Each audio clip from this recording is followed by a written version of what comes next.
Hey guys, welcome to Let's Chat About It. It's your boy Dwight Tyree, aka Thee Tyree, aka Dwight, aka I don't know.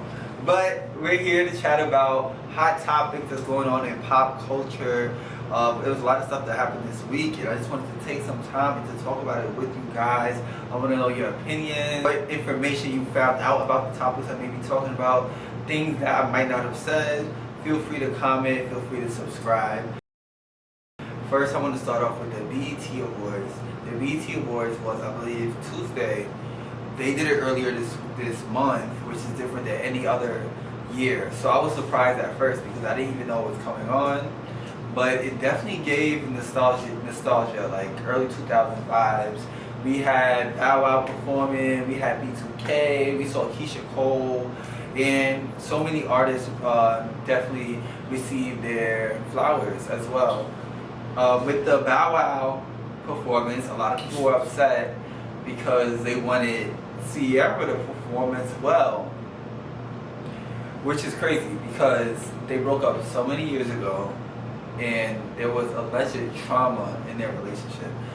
Word on the street is Bow Wow actually broke Ciara's finger when they were in this relationship, so it's kind of like, why do you guys expect Ciara to perform with Bow Wow after such, there was so much trauma? And then she moved on, she's married, she has her children, he moved on, so it's kind of like, it would have been nice to see her perform. Don't get me wrong, don't get it twisted, but at the same time, it's like, I kind of knew that it wasn't going to happen. I would have been more surprised if it did happen than if it didn't. Also, Mariah Carey, Jamie Foxx, and Kirk Franklin all got honored. I like that, that generation is getting their flowers. The 50 plus crew, they're getting their flowers because their era, they were all around in the 90s. All of their careers actually started in the 90s. Kirk Franklin, Mariah, Jamie Foxx has done so much, like in acting and music, starting from In Living Color, all the way down to like so many other films, and the music, Blame It on the Alcohol, Fall for Your Type. He has so many good songs, and I feel like people tend to forget about how iconic he is, and I'm glad that he's receiving his flowers now, especially after he went through that traumatic situation that he went through when he was in the hospital. So it's nice to see that, like, there's a positive black man right now in Hollywood that's, getting his flowers, and people are realizing it and recognizing him for that. As well as Kirk Franklin too, because, Kirk Franklin has been killing the game for a minute. He is the original DJ Khaled. Like, he's the DJ Khaled of gospel, but he was around before DJ Khaled. So it's like, he definitely deserved that. I feel like Kirk Franklin, even if you don't go to church that often, he's like that artist that everyone could listen to and enjoy, and he brings this good feeling when he performs. And at least for me, when I listen to his music, very relatable, and I was really glad to see him get his flowers as well. And Mariah Carey came through looking like she's still in 1999, like she looked so good. I'm glad she got her award, but is it just me or did she disappear quick? Because I saw her in there and she came in there like her acceptance speech, and then she was gone. Like, I did not see her. But you know what? I respect it. She's a mood because, she's like, I'm ready to go home to my kids. Like, let me get this little award because y'all whole school. I don't know if I can say that on YouTube. Y'all did not give her no award for all these years. Like, we are in 2025. She's made music. Well, okay, we're gonna take out the 90s. Since BET Awards started, I think, in 2000. This was the 25th anniversary. But in 25 years, especially the first 10 years of the 2000s, I feel like she should have gotten an award because her era, her biggest. Well, even now, with every Christmas, it's about Mariah, but her biggest era was the 90s and 2000s. Like, so I feel like she should have gotten that recognition. But I'm glad, that she did get something before, she's gone. So better late than never, but never late is better. But I was happy for Mariah. Also Snoop Dogg. I almost forgot Snoop Dogg also got an award. Snoop Dogg is one of those artists that just crosses over. I feel like everybody likes Snoop Dogg. Like, I feel like a kid like that's probably 10, he might not know songs, but you know, he might be like, all right, if you play some Snoop Dogg, you'll be okay. People in their 20s and 30s, they of course know some Snoop Dogg. We grew up on him. And then the people older around his age, of course, they like him. So he's like one of those artists I feel like everyone could listen to. I feel like he crosses over to like white folks and other cultures. So he definitely deserved that. He's been relevant for a long time. Not too many rappers that came out in the 90s are still relevant now. And he's one of them. So shout out to Snoop Dogg for that. He definitely deserved it. But let's move right along. Alright, but honestly guys, this BET Awards was one of the best BET Awards I think that we had in a few years. Like, the last one I think was this good was maybe when the Migos was about to fight Joe Budden. So this was good. It was positive. There was no drama really, even though the drama was sometimes entertaining. It was just like black positive vibes. Like, everyone seemed like they were there for each other. Everyone was supporting each other. I did hear that some people were also upset with Kai Cenat because he didn't know who Wale was, which is crazy because even if you're not a fan of Wale, I feel like you should know who Wale is. You know what I'm saying? But he is born in like 2002, so maybe that's part of the reason why. But moving right along, let's get up out of the BET Awards. Let's see what's happening next. So there's a new show coming out with Nelly and Ashanti that I'm super excited about. Nelly and Ashanti are also two artists that were really popping in the early 2000s, which is the time I grew up. And I'm excited because if you're a millennial and some of the Gen Z, you guys might remember when Nelly and Ashanti first dated. So for us to see them now, 2025, with a baby and married, I believe they're married, I think this is going to be good. So I'm excited to see some positive reality TV. So I'm definitely going to check that out, and I will definitely do some reviews for you guys. But I'm going to be honest, if I don't really like it, I'm probably not going to do reviews of the whole season. But if I like it, I will continue doing reviews on it. So we're going to see what it's hitting for. But I think that is going to be good. I think it's going to be interesting. Nelly had a show a while back and I used to watch it. But that was when him and Ashanti weren't together at the time. So now it will also be interesting to see his family now, what they're doing. So that comes out June 26th on Peacock. So stay tuned, and you know, we're going to chat about that and see how that show is. Another thing is new music. I love music. So of course I have to bring up that Lil Wayne dropped an album. Yes, Weezy F Baby. And that F is phenomenal. Dropped an album. And it was, you know, it wasn't my favorite album. Let me just look at my phone real quick. He had, I think, 20 songs on this album. Let me just confirm. Yes, he had 20 songs on this album. It was an hour and 11 minutes. I liked about 8 songs out of 20. So that's less than half of it. I would say that this album was different because, you know, Lil Wayne, if you're a Wayne fan, you know, he likes rock and all that stuff. So he put a lot of rock music in this album, which is cool because I do like the diversity and I like that he's still being himself. But for me, I wasn't really messing with the album like that. I didn't really want to hear all that rock. But the 8 songs that I like are fire. So it almost made me forget that I wasn't really a fan of the album as a whole. Because those 8 songs were so good that I was just like, man, this album is good. And I'm like, wait a minute, I only like these 8 songs. So the ones that were good. But the ones that I wasn't feeling were just a couple of the songs. I would say my top 3. Number 1 is Banned From No and Banned From No Remix with Nicki Minaj. That one is probably the best song on the album. I'm not gonna hold you. They did their big one. The bars, the metaphors, the punchlines, and they both like went in the roof. Nicki didn't give a short verse, which I'm proud of. Like, I like when she has a lengthy verse. And yeah, they both have some funny bars, and I feel like they both had those kind of bars that you gotta like, you didn't catch it probably the first listen, and you listen back and you're like, oh, okay, like that's fire. Like it makes you think about it. So that's one thing I like about hip hop, and that made me like the song a lot. Another good song was Bells. This is like just him on this song. I really like that song. It's like an old school beat. That's what made me really like it. And he has another song that I really like called Cotton Candy with 2 Chainz. That one was good. Another one called If I Play the Guitar. So I would say those are the best ones. I downloaded a few other ones that I like 8 of them, but I would say those were my favorite songs out of the album. But I would say you guys should get your own opinions because you might like it. But to me, I feel like if you don't hear it, you're not really missing anything. But definitely the 2 best songs were what's it called again? Banned from No. I'm gonna say if I'm banned, but no, it's called Banned from No and Bells. Those 2 are the best songs in my opinion on the album. Moving along, did you guys see the new Tyler Perry movie?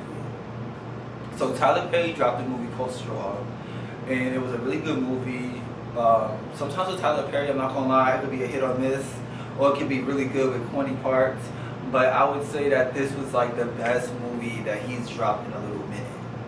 But one thing about it is that he always drops a good movie with Taraji. Because Acrimony was good, If I Could Do Battle By Myself was good, so now we got Straw, and Straw is good too. I don't want to spoil it for you guys. Well, if you didn't watch it, I'm sorry, I'm about to spoil it. But it was a really big plot twist at the end. Janaya is Taraji's character's name, and she finds out, basically she's accused of robbing this bank. I'm not gonna get too much into it, but she got accused of robbing a bank, and because they refused to give her money because she didn't have her ID, she needed the money for her child's school lunch, and her child got taken away from her. She lost her job, she lost her car. She just had a horrible day. And then to end the day, she realizes that she's hallucinating and her daughter died. So it's just like, now you're going to jail for robbing a bank, which you didn't even really rob. You have no job, no car, and your daughter also died. So it was just like a series of unfortunate events that occurred that day for her. And it was really good, but it was a really sad movie. Like, there's a trend on TikTok of people recording their parents watch it, and their parents are crying and stuff. This one person recorded her grandma was on the floor screaming. It's not that sad because this is fiction, but I did feel bad. But it was a really, really good movie. I would say I would give it 4 stars. Like, Tyler did his thing. Tyler did his big one. And he also has other shows that's coming out as well and other stuff. I believe he has a deal with Netflix, so that's why lately he's been having so many movies coming out. So I'm excited to review more of his movies with you guys as time progresses. But lastly, guys, I don't want this video to be too long, so I'm just going to get into the Diddy case.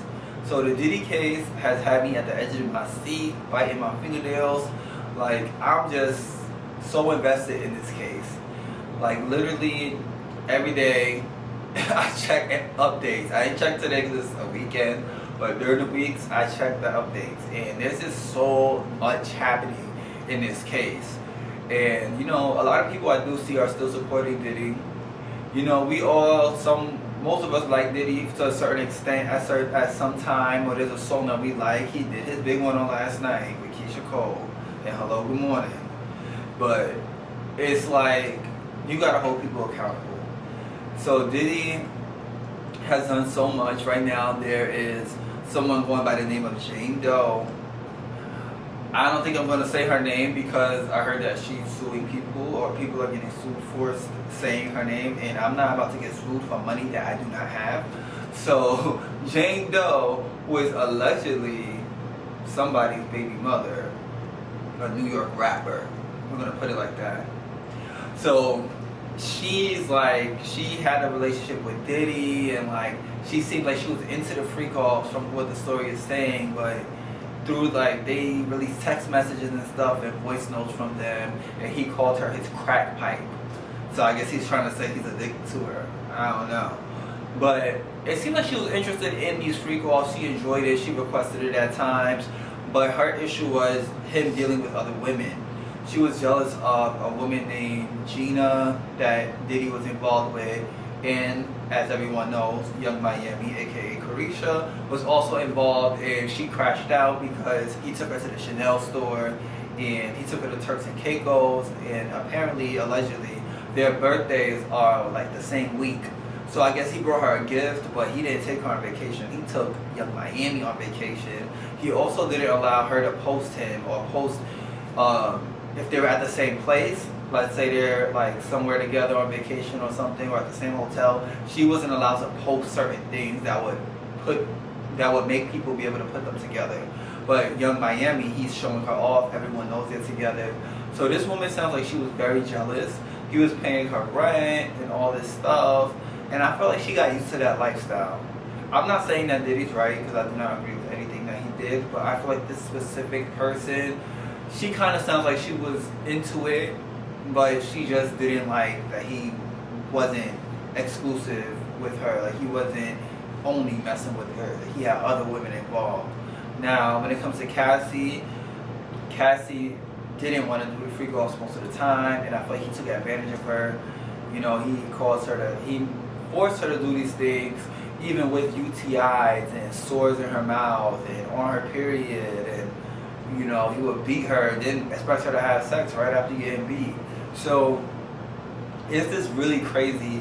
The thing is that he's not going to the case isn't based off of his abuse. He's not being sued for abuse. He's being sued for sex trafficking and racketeering. So hopefully they'll find. I don't know if they'll find any evidence of that specifically, but they did have a lot of the escorts come to the court as well and talked about them. He blew up Kid Cudi's car, so there's all these things that are happening. I'm not sure if he's going to get real time because, like I said, it's not based off of him being an abuser or a horrible person. It's sex trafficking and racketeering. It's what the case is based off of, or what he's getting sued for rather. So I think he's going to get some kind of time, but I feel like it wouldn't be the kind of time that I'm not going to say myself, but that the average Joe would get for doing something like this. You know, he's a rich man. He has the best lawyers, I'm sure. So they're fighting, and they're fighting hard, and there's still a few more weeks. I think this ends in July, if I'm not mistaken. So this is only my first episode. So as time progresses, I'll definitely talk more about it with you guys and give you guys more details about what I'm hearing and what's going on. Oh, but I almost forgot. Allegedly, Kanye